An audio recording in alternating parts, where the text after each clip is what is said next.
Someone asked a question about decision making. So I put up a tweet recently that said, if you can't decide, the answer is no.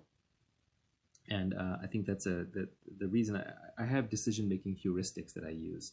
And actually, there are three decision making heuristics that I use. And it's very hard to come up with a decision making heuristic because there's infinite choices we're making all day long.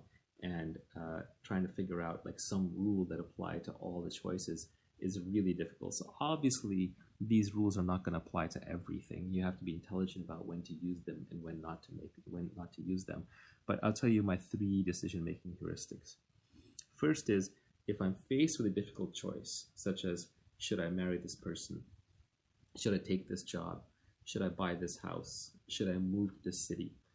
Should I go in business with this person? If you cannot decide, the answer is no. And the reason is because modern society is full of options. There are tons and tons of options. We live in a planet of 7 billion people. We are connected to everybody on the internet. There's hundreds of thousands of careers available to you. There are so many choices. You're biologically not built to realize how many choices there are because we evolved in tribes of 150 people, where if you pass up one choice, the second thing never comes along. Also, when you choose something, you get locked in for a long time. If you start a business, that's 10 years. You get into a relationship, that's 5 years, maybe more. You move to a city, that's 10, 20 years. So these are very, very long-lived decisions. So it's very, very important that you only say yes when you are pretty certain. You're never going to be absolutely certain, but you're going to be very positive. If you find yourself creating a spreadsheet for a decision with a list of yeses and nos and pros and cons and checks and balances and why this is good or why that's bad, forget it. You have to internalize it in your gut and in your heart, and you have to really want something before you go for it. So my first decision-making heuristic is, if you cannot decide, the answer is no. By the way, I would ask everybody to hold your questions until I'm done with the three decision-making heuristics, because I'm not reading any more right now.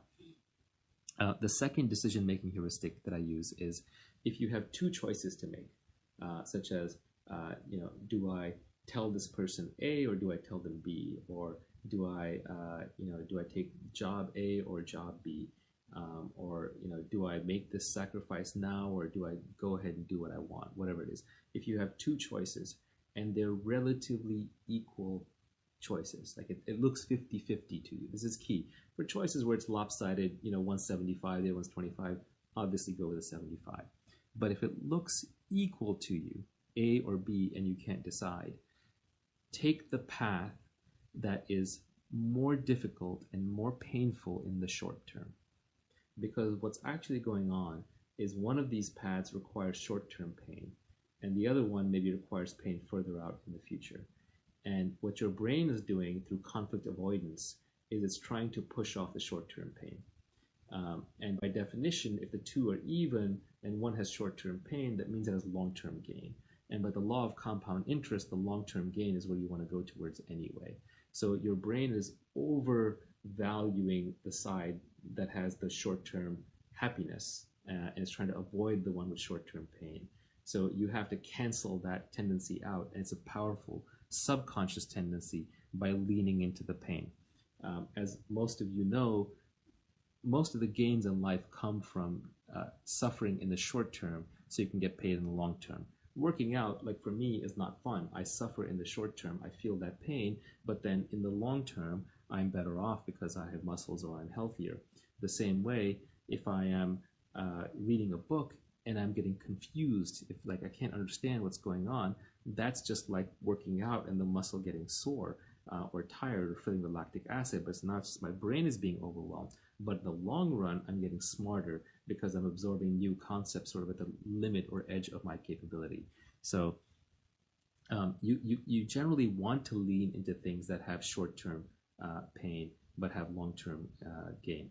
My trainer, Jerzy Gregorek, aka the creator of the Happy Body, he has a beautiful short saying where he says, hard choices, easy life, easy choices, hard life.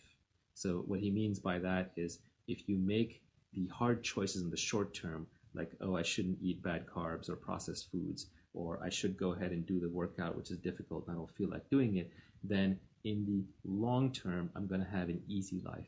But if I make the easy choices in the short term, like I'm going to stay out drinking, I'm going to go party, I'm not going to do my work right now, I'm not going to meditate, whatever it is, then in the long term, you're going to have a very difficult life. You will not have built up that self-discipline.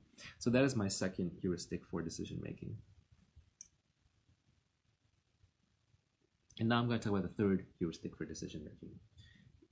The third one is a little different. The first one was focused on making the right long-term decision. The second one was on choosing how to split between two otherwise even paths. The third one is about cultivating peace of mind. And peace of mind is very important because it is the precursor to happiness. Happiness is one of those things that cannot be chased directly. If you chase happiness directly, what you're actually chasing is pleasure, and pleasure eventually comes with a withdrawal symptom. Like pleasure is a high, and then you crash down. Pleasure is a Ferris wheel that you get on, you ride it up, and then eventually you ride it back down.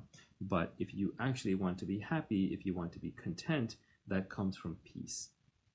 And so the third decision-making heuristic is, if you're having, and this is very helpful in times of interpersonal conflict, where you're trying to figure out whether to say something to somebody or not, that might make them angry or might get something off your chest.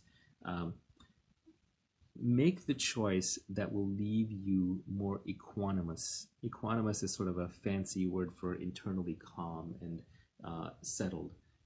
Make the choice that will leave you more equanimous at the in the long term. And this one I can't take credit for. I got it from Kapil Gupta. He's on Twitter as well as Kapil Gupta MD, or Siddha Performance. I forget which account he's using right now. But basically, whichever choice will leave you calmer in the long term is actually the right one. If you walk away from making a choice and you still have internal turmoil, then eventually you're going to want to turn around and reverse that choice. So this helps you from having regrets. So those are kind of my three decision-making heuristics.